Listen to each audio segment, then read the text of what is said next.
Bale, ba. Bueno, batzuk igual ez dute jakingo zehazki zein zan pasionaria. Orduan, a ber, garbitarria dirazteko. Pasionaria Bigarren Republikako politikari famatua izan zan. Zergaitik famatua? Ba, oso emakume gutxi zeudelako diputatuen artean. Uste dut bederatzi zeudela. Bueno, famatua Kent edo Clara Campoamor ere. Baina bera oso famatua izan zan, gainera komunista izan da. Gainera, momentu hortan, politika ez da orain bezalakoa. Politika gizonez betetako esparrua zen. Danak ziren gizonak edo gehiengoa. Eta politika baino agintariak zian, ez da? Bai. Eta orduan, hor, bera bezalako pertsona bat, pobrezi gorrian bizi izandako pertsona bat, diputatua heltzera, edo izatea heltzea, hori oso importante izan zen. Horrek demostratzen zuen, bueno, ba, oso pertsona azkarra, oso pertsona burutsua zela, ezta?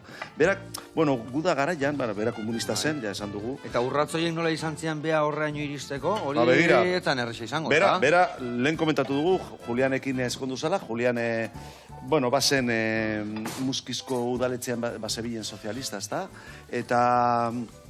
Eta beran gandik, bueno, Muskizko herriko etxera joaten zen batzutan batxarretara, eta han zeuden liburuak hasi ziren irakurtzen, lehen esan dugu ez zuela ezer ulertzen, baina berriro irakurri, eta azkenean, ba, bueno, sozialista bihurtu zen, eta handik komunista izatera pasatu zen. Eta, bueno, heldu zen, bai erbesteratuta zegoela ja Moskun, heldu zen izatera Partido Komunistako burua.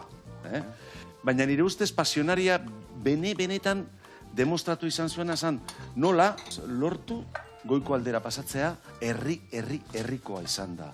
Pertsona herritarra izan da, ezta? Hori izan zen importante da. Eta gainera, andra bat, emakumea.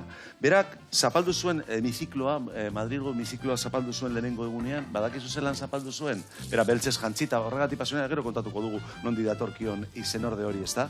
Berak, sartu zen hemizikloan, imagina esazu, ezta? Orain bezalako zera bat, Madrilen, eta alpargataz joan zan. Eta esan zuen, emakumea, komunista eta pobrea. Eta menago. Ona heldu gara. Bai, garai hortan zan zerbait.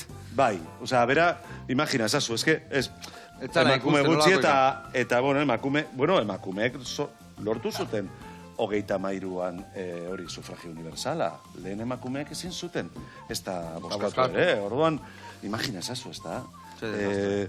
Horra hautatua izatea oso goza importante izan zen. Franco, sublebatu egin zenean, bera, lubaki joaten zen republikanoekin, eta berak esan zuen hori, no pasaran, oso famatua lelo hori, edo más vale morir de pie que vivir arrodillado. Hori izatun Txeke Barak esaten. Bai, baina lehenengoz pasionariak esan zuen. Txeke Barak arrapatu zion beha. Ai, jauna. Adibidez, inork igual komentatzen du edo galdetu nahiko luke zergaiti pasionaria izena. Berak idatzi zuen lehenengo artikuloa, notiziera Bilbaino, edo alako zerbait izan zen, edo la lucha de clases zen, edo, justo pasio, aste santu baten izan zen. Karo, berak erditu zituen ja postume, horitariko 3 hilda. Oso gaztea zen, oraindik, 30 urte. Eta orduan, berak nola pasio aste batean hasi zen idazten, lehenengo artikuluari sinatu zuen pasionaria bezala. Eta handi geroztik beltzez jantzi zuen betirako, orain bere jantzi batzuk Meatzari museoan dagoz, Gallartan, Abanto eta Zierbanan, eta handi geroztik pasionaria izan. Eta beltzez zergatik jazte zan beha, baina hori... Bueno, pasio kolorea delako, beltza. Luto jartzen garenean, beltzezko. Baina beha etxegon lutoa gatikan, ez da? Ez, lutoa bai, lutoa pobreak lutoan bizi zirelako. Pobrezi gorrian bizi zirenak, olako sufrimendua paretzen zituztelako egunero, ez da?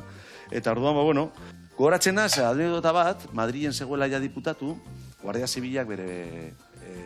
Guardia Zibil batzuk joan ziren bere bila, ez dakit zergatik, arrazoren baten gatik, ez da? Eta orduan, oskoaz, bera jostuna zan, gaztetan ikasi zuen josten. Eta orduan, esan zioten pasionaria badato zure bila, oskoa. Eta Guardia Zibilak zekiena, beltzez jantzitako pertsona andra bat, haundia gainera gu baino altuagoa zan, harrapatu behar zutela. Orduan, bera, irugarren, laugarren solairuan hor, zer egingo duta, gordina batzuk hartu, inpan, josi egin zituen momentu batean, kapela bat jantzi zuen, hartu zuen poltsoa, eta Guardia Zibilek ere agurtu zituen. Derarte. Bai, Bai.